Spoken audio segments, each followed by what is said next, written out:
500 years ago, a man sat in a dim studio in Florence, surrounded by chaos. On one table, a half-finished painting of a woman with an enigmatic smile. On another, sketches of flying machines that would not exist for 400 years. In the corner, notebooks filled with anatomy drawings so precise that modern surgeons still reference them. Scattered across the floor, designs for bridges, weapons, musical instruments, and water systems. His patrons were furious. They had commissioned paintings, just paintings.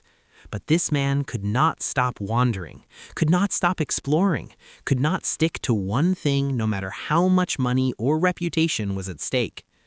His name was Leonardo da Vinci, and by every measure of his time, he was a failure. He finished almost nothing. He abandoned projects constantly. He drove his clients insane with delays and excuses. He was scattered, unfocused, unable to commit. Sound familiar? Here is what nobody tells you about Leonardo. He did not fail because he was undisciplined. He failed by the wrong definition of success. The world wanted him to be one thing. He was incapable of being one thing. And that incapability was not his weakness. It was the source of everything he created that still matters today. Now, let me ask you something.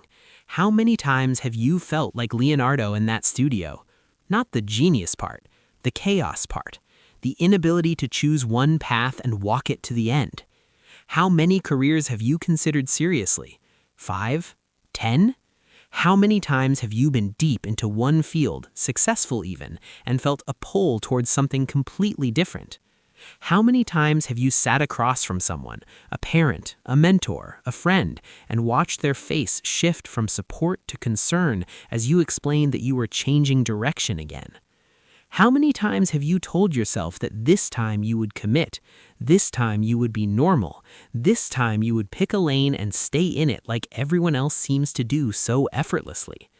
And how many times has that promise slowly suffocated you until you broke it just to breathe? You have been treating this pattern as a problem to solve, but what if it is not a problem at all? What if your inability to stick to one career is not a bug in your system? What if it is the signature of a mind that was never meant to be caged in a single box? Let me take you inside the brain you actually have, because this is not about motivation. This is not about discipline. This is about neurology. Researchers have identified a distinct cognitive profile that appears in roughly 15% of the population. These individuals share specific traits: an unusually high capacity for learning new domains quickly, a pattern of intense engagement followed by a need to move on, an ability to see connections between fields that specialists miss entirely, and a deep, persistent restlessness when confined to one area for too long. The clinical literature does not have a perfect name for this, but history does. It calls these people polymaths. And here is the crucial part. Polymaths do not struggle with commitment because they lack depth. They struggle because their depth regenerates. Let me explain what I mean. A specialist goes deep into one field and stays there. Their expertise compounds over decades. They become the person you call when you need that one specific thing. This is valuable. This is necessary. This is what most career advice is designed for. But a polymath operates differently. A polymath goes deep into a field, extracts its core principles, reaches a point of meaningful competence, and then something shifts. The learning curve flattens. The novelty disappears, and a quiet desperation begins. Not because they have failed, because they have succeeded enough. Their brain has harvested what it came for, and now it needs new soil. This is not a lack of commitment. This is a different kind of hunger. A hunger that never stops. A hunger that most people cannot understand because they do not feel it. When you try to force a polymath brain into a specialist career, something starts to die. Not dramatically, not immediately, slowly. Like a plant getting just enough water to survive, but never enough to bloom. You can function, You can perform, you can even succeed by external measures, but inside you feel a growing numbness, a sense that you are betraying something essential about yourself, a quiet grief for all the other lives you could be living. And eventually you either break out or break down. This is why you cannot stick to one career. Your brain is not designed to. But here is where it gets interesting. The world is finally starting to need you. For most of human history, specialists ruled.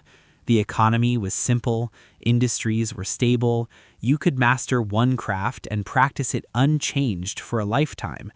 In that world, the polymath was a liability, too scattered, too unpredictable, too difficult to categorize and employ. But that world is ending. The problems we face now do not live in single domains. Climate change is not a science problem. It is a science plus economics plus psychology plus politics plus communication problem. Artificial intelligence is not a technology problem. It is a technology plus ethics plus sociology plus philosophy plus law problem. The challenges that will define this century exist at the intersections. And specialists, no matter how brilliant, often cannot see the intersections. Their training taught them to look down. Your wiring forces you to look across. This is your moment, not despite your scattered path, because of it. Every field you have explored, every career you have abandoned, every interest you have pursued and released has given you something, a lens, a vocabulary, a way of seeing that nobody who stayed in one lane could ever possess. You are not a master of none. You are a translator between worlds. You speak multiple languages that most people do not even know exist. And in a world that desperately needs bridges, you were born to build them. But I need to tell you something important. This does not mean your path will be easy. Polymaths face unique challenges that nobody prepares them for. The first challenge is identity. When someone asks what you do, you freeze. Not because you do nothing, because you do everything, and everything does not fit on a business card. You watch other people introduce themselves with clean labels. I am a lawyer, I am a designer, I am a teacher, and you feel a strange envy. Not for their careers, for their certainty. They know who they are. You are still figuring it out, and you wonder if you always will be. Here is what I want you to understand. Your identity is not supposed to fit in a single word. You are not a job title. You are a constellation. Multiple points of light that only make sense when you step back far enough to see the whole pattern. Stop trying to shrink yourself into a label. Start learning to describe your constellation. The second challenge is credibility. In a world built for specialists, generalists look suspicious. When you apply for a job, your varied resume seems scattered. When you offer an insight from another field, experts dismiss you. When you try to build something new at an intersection, people do not understand the category. You will be underestimated constantly. This is painful, but it is also an advantage, because while they are underestimating you, you are seeing what they cannot see. And when you finally build something at the intersection nobody else could reach, the same people who dismissed you will call it genius. This is the polymath's curse and gift. You will rarely be recognized in real time. Your vindication comes later, sometimes much later. You need to be okay with that. The third challenge is patience. Your path is longer, not because you are slower, because you are gilding something larger. A specialist can show results quickly. They chose their lane, they developed their skill, they proved their value. The progression is visible, but your progression is invisible. You are connecting dots that nobody else can see yet. You are building an architecture of understanding that will not reveal its shape for years. From the outside, you look like you are wandering. From the inside, you know you are constructing. You need to trust the construction even when nobody else can see it. So what does this actually look like in practice? How do you build a career when your brain refuses to choose one? You stop choosing one. You build a portfolio instead. A portfolio career means you do not bet everything on a single identity. You cultivate multiple areas of competence that feed and inform each other. Maybe one area pays the bills. Maybe another feeds your creativity. Maybe a third lets you help people. They do not all need to be equal. They do not all need to be profitable. They just all need to exist.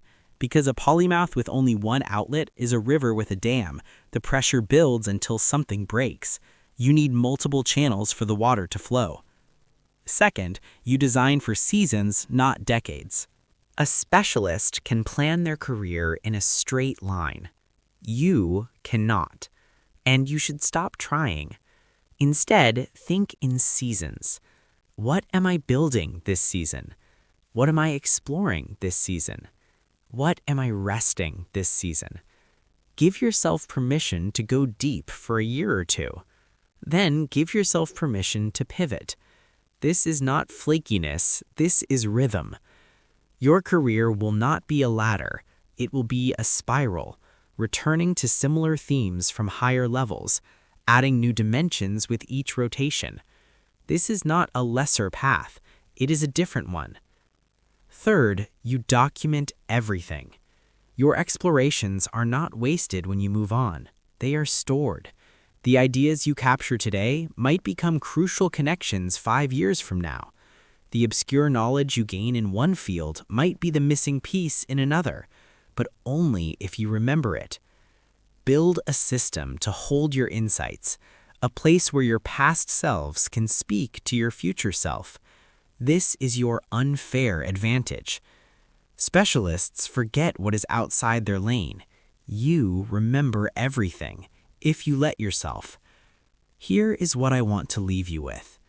You have spent years feeling like something is wrong with you, watching others commit to paths while you wander, wondering why you cannot just be satisfied with one thing, calling yourself scattered, unfocused, incapable of finishing.